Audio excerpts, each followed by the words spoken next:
O ministro do Meio Ambiente, Ricardo Salles, está em processo de fritura dentro do governo. E o principal motivo é a pressão de empresários, especialmente do agronegócio. Eles reclamam das dificuldades no mercado europeu por causa do avanço dos crimes ambientais no país. No mês passado, gestoras europeias de recursos no Brasil ameaçaram parar de investir no país caso o desmatamento na floresta amazônica não fosse reduzido. Alertas feitos pelo Instituto Nacional de Pesquisas Espaciais indicam a perda de mais de 1.000 km² de floresta no mês de junho, uma alta de 10,65% em relação ao mesmo período do ano passado. Em 2019, quando alertas começaram a indicar que a Amazônia estava sendo devastada, o presidente Jair Bolsonaro e o ministro do Meio Ambiente, Ricardo Salles, rejeitaram inicialmente os dados e chegaram a alegar que não correspondiam com a verdade. É preciso, antes de tudo, retirar um pouco do sensacionalismo que está por trás da divulgação desses percentuais de 88%, 90%, 212% e colocar um pouco mais de racionalidade num tema que é de interesse de todos. Por causa desses dados, o diretor do INPE, Ricardo Galvão, foi demitido e não poupou críticas ao presidente Jair Bolsonaro. Ele tem um comportamento como se estivesse falando em putiquim. Nós temos a maior série histórica de dados de desmatamento de florestas tropicais respeitada mundialmente. Foi nessa época que as queimadas na Amazônia chamaram a atenção do mundo. E líderes europeus cobraram ações mais enérgicas do Brasil, o que não foi bem recebido pelo presidente Jair Bolsonaro. Convidei, inclusive, ele e Angela Merkel a sobrevoar a Amazônia. Se encontrasse num espaço entre Boa Vista e Manaus 1 km² de desmatamento, eu concordaria com eles. Agora, o mesmo, como eu sobrevoei a Europa já por 2 vezes, eu também lhes disse que não encontrei 1 km² de floresta naquela região. Nesta semana, por causa dos novos números do desmatamento, a pesquisadora responsável pelo trabalho de monitoramento da devastação florestal no Instituto Nacional de Pesquisas Espaciais, Lúbia Vinhas, foi exonerada. O governo federal exonerou a coordenadora-geral de observação da terra do INPE, que é a Lúbia Vinhas. E na semana passada, o INPE divulgou que junho teve o maior número de alertas de desmatamento por mês em toda a série histórica, que começou em 2015. Segundo especialistas, o desmonte do IBAMA e do ICMBio, por causa da política estimulada por Bolsonaro contra a suposta indústria da multa, é um dos fatores que fizeram avançar o desmatamento no país, queimadas e também garimpos ilegais. Ter um esforço nosso aqui, enquanto estamos nesse momento de tranquilidade no aspecto de cobertura de imprensa, porque só fala de Covid, e ir passando a boiada, e mudando todo o regramento. Vale lembrar que Ricardo Salles teve que voltar atrás e revogar um despacho que permitia o cancelamento de multas por desmatamento e queimadas na Mata Atlântica, depois que o Ministério Público Federal pediu à Justiça para anular o documento. O despacho revogado permitia que áreas de preservação permanente na Mata Atlântica, degradadas e desmatadas até 2008, fossem regularizadas, por exemplo, para a agropecuária. Por causa do clima tenso entre governo e agronegócio, Hamilton Mourão foi escalado para tentar amenizar a pressão e se reuniu com 10 grandes fundos internacionais. O vice-presidente, que comanda o Conselho da Amazônia, afirmou que o recorde de alerta de desmatamento na região no mês de junho ocorreu porque as ações do governo federal começaram tarde. E um dos primeiros itens é o combate ao desmatamento, que nós viemos efetuando aí desde maio. Eu já coloquei para vocês várias vezes que as ações contra o desmatamento tinham que ter começado em dezembro do ano passado, que é quando ele começa efetivamente. Tenho colocado que nós vamos prosseguir nesse tipo de trabalho até o final de 2022, ou até que a turma que desmata se dê conta que não dá mais para fazer isso. O ministro da Economia, Paulo Guedes, aproveitou a participação em um evento da Organização para a Cooperação e Desenvolvimento Econômico para fazer um discurso enfático de compromisso com a preservação da Amazônia. So people want to have the industries and jobs. There is a delicate balance, but we are pretty sure we will accomplish it.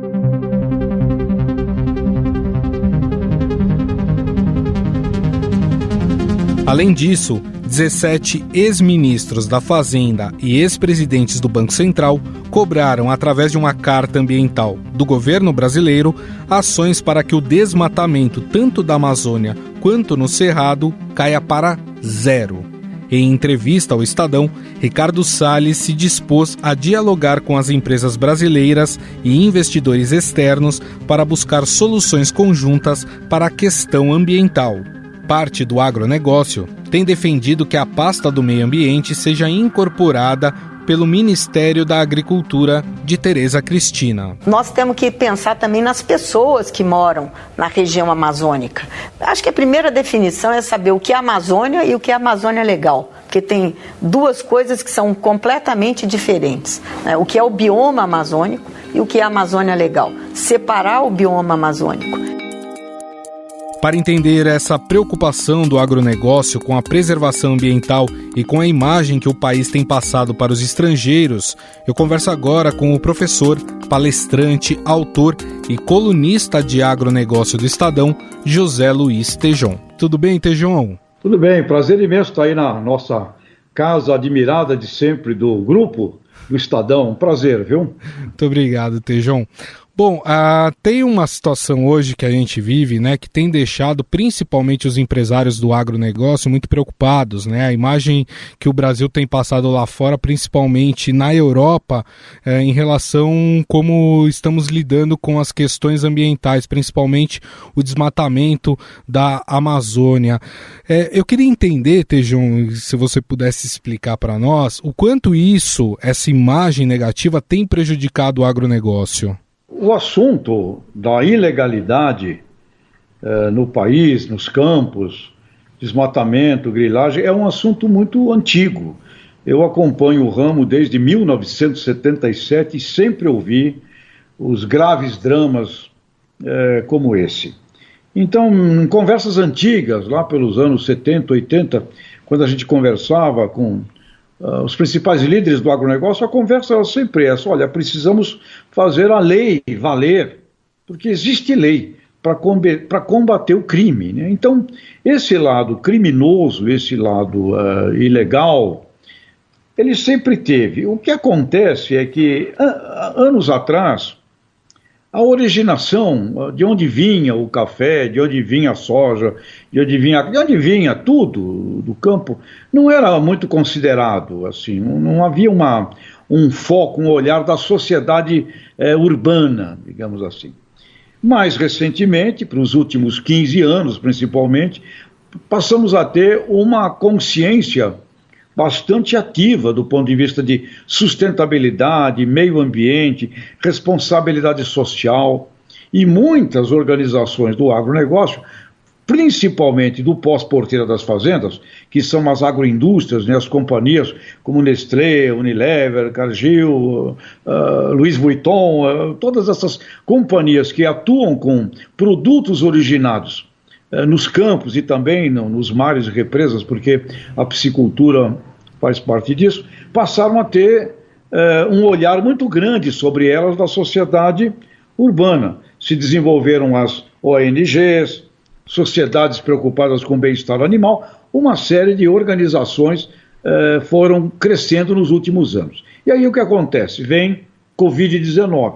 Vem Covid-19, que é um problema, estamos nele, uma pandemia originada de saúde, e junto com isso passamos a ter uma intensidade gigantesca de um olhar sobre meio ambiente, sobre aquecimento climático.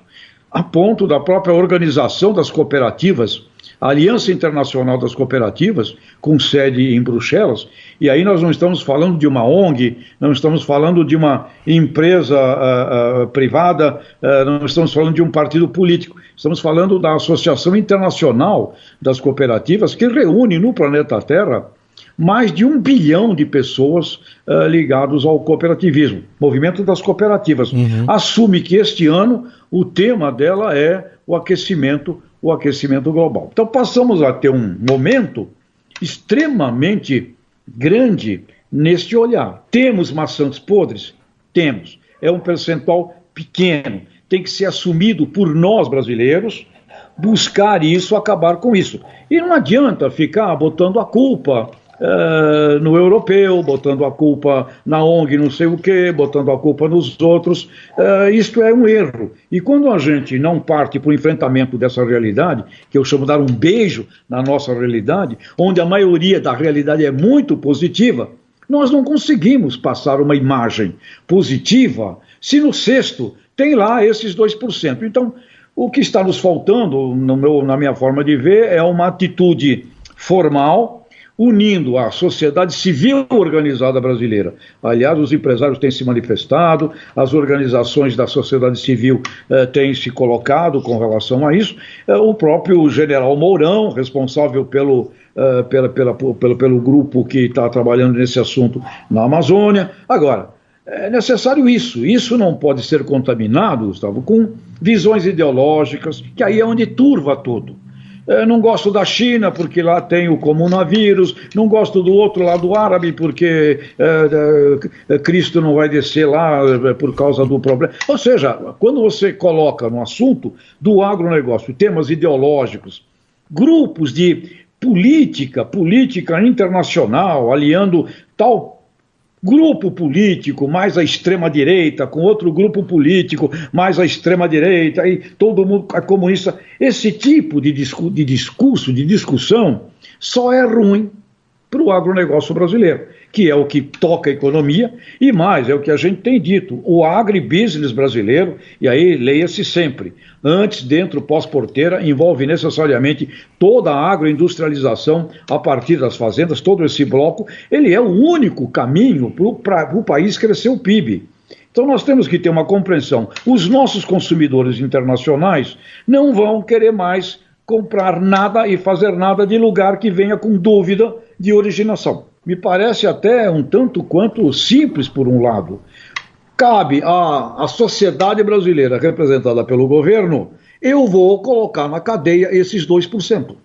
Eu vou mostrar para o mundo esses ilegais, esses criminosos. E vocês, sociedade civil organizada, mostrem para o mundo, por favor, também, não fique só esperando que o governo faça tudo, mostrem para o mundo também tudo o que nós temos de positivo. ILPF, agricultura de baixo carbono, criamos uma carne de carbono neutro, temos que mostrar também para o mundo, comunicar as coisas boas. Eu acho que está faltando, fundamentalmente, uma inteligência muito sensata nesse ponto, Gustavo.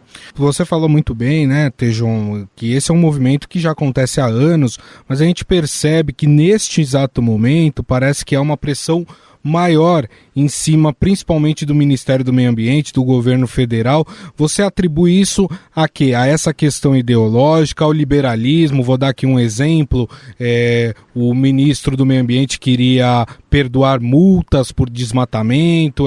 Diante disso, os empresários do agronegócio estão incomodados com esse tipo de atitude, Tejon? Os empresários do agronegócio, quando a gente fala agronegócio é um sistema, sim. Os produtores rurais brasileiros vendem para quem seus produtos?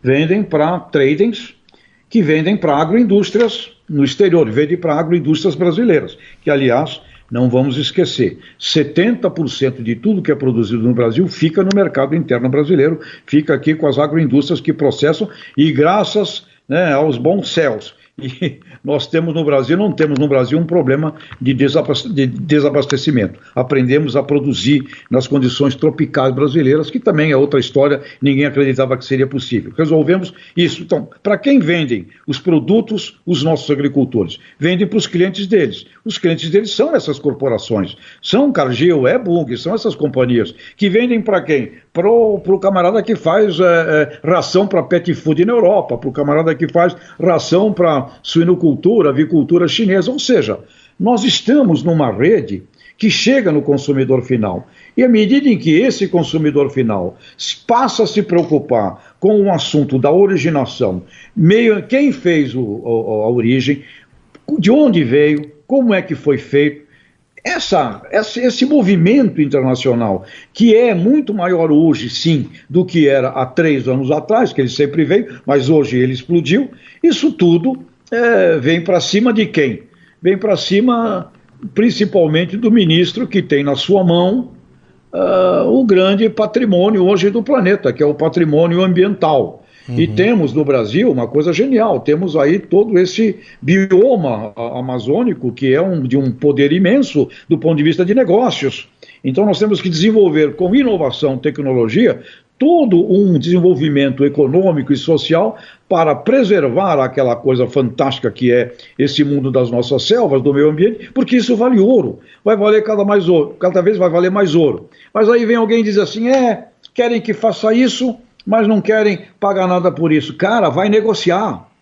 Vamos vender, vamos sair para vender, vamos criar negócios. Nós vamos fazer uma série de atividades nesses biomas, inclusive com uma agropecuária correta, como existe, a pecuária sustentável da Amazônia, existe o palma, nós temos no Brasil, palma, que é um dos setores mais atacados no mundo por problema de sustentabilidade. Nós temos aqui operações com palma assinadas, certificadas pelas melhores ONGs do mundo. Para dar um exemplo, a Agropalma, por exemplo, se quer um exemplo, no Pará, fornecendo para Ferreiro Rocher, para as melhores companhias, que são o quê? Todas perseguidas por qualquer risco que elas tenham de coisas não positivas, não corretas, não legais no seu supply chain. Então, temos essas coisas positivas. Podemos multiplicar por 10 o PIB da Amazônia brasileira. A Amazon Book, que vende livro, tem um faturamento N vezes maior do que o PIB da Amazônia do Brasil. Né? Os parques da Disney Corporation, faturam muito mais do que o PIB do estado de Amazonas. Então, temos condição criativa de fazer isso. Agora, precisa ter limpo de ideologia. Colocou ideologia no meio, acabou. Porque aí entram outros fatores. E tem também, não podemos negar, quando você vai para o mundo, você está lá fora, disputando também com interesses de produtores europeus, interesses de produtores americanos, australianos, canadenses. Existe aí uma competição. E o Brasil passou a ser um competidor grande, é um dos 5 maiores do mundo. Então nós não estamos falando de uma briguinha de um determinado nicho. Estamos falando de um país que aprendeu a produzir com quantidade, com qualidade, commodities poderosas no planeta inteiro. Portanto, não somos um concorrente qualquer do ponto de vista de produtores rurais, de produção agropecuária. Então, existe também movimentos e forças. Caramba, nós não temos muito interesse como produtores europeus desse acordo com o Mercosul. Caramba, os brasileiros, aí vem o problema da imagem. Mas lá eles não tratam bem os animais são maltratados, lá eu vou comer árvore da Amazônia. Então é carregado isso de um problema também de imagem. Agora, como é que a gente, no mundo da comunicação, a gente tem que tratar esse problema? A reputação do emissor, ou seja, se na comunicação o emissor não tem reputação, não tem credibilidade, toda a comunicação é morta. Então aí vai um problema, né? Nós estamos falando aqui com o Estadão, que é, por todas as pesquisas, a qualidade jornalística mais impecável do país, não sou eu que estou falando, pesquisas mostram isso. Então tem reputação. Estadão fala, tem reputação. O outro aí faz fake news, coloca aí, não tem reputação, fala para a sua torcida. Então esse é o problema. Nessa hora é necessário termos um emissor. E quando eu digo um emissor, é alguém de de respeitabilidade, de reputação, de isenção, para falar em nome do agronegócio brasileiro. Caso contrário, você pode estar certo, mas vai preso. Porque você não tem, como diziam os delegados antigos da cidade interior, né? Olha, tu tá certo, mas tá preso, não interessa.